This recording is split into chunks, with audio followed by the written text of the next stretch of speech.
Беларусы заўсёды лічыліся народам, які шмат чытае. Да кнігі цягнуліся нават у партызанскіх атрадах у цяжкія гады Вялікай Адчыннай вайны. У гэтым пераконвае новая скульптурная кампазіцыя «Дзеці лясной школы», якая толькі з'явілася на вуліцах Івацевіч. І кнігу адразу захацелі прачытаць нават запушчаныя галубы. Ва ўрачыстым адкрыцці скульптуры прыняў удзел намеснік прэм'ер-міністра Рэспублікі Беларусь Ігор Петрышенко.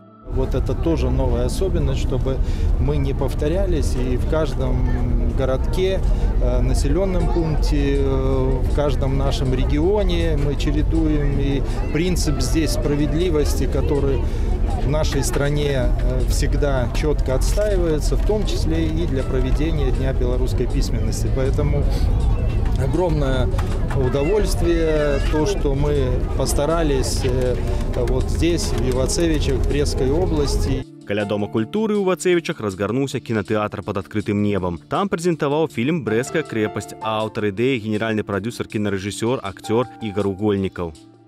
А сейчас в Брестской крепости снимается фильм «В списках не значился».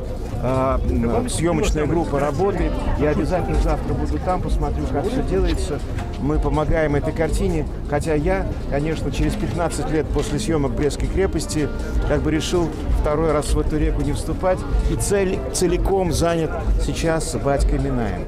У самім жа Доме культуры адбылася сустрэча з чытачамі Мікалая Чаркінца. Народны пісьменнік Беларусі прэзентаваў кнігу ўспамінаў «Цяжкія дарогі жыцця», а ўрыўкі з рамана «А ён не вярнуўся з бою» прачытала народная артыстка Беларусі Марія Захарэвіч. Падтрымаў сябра песнямі і композитор Эдуард Ханок.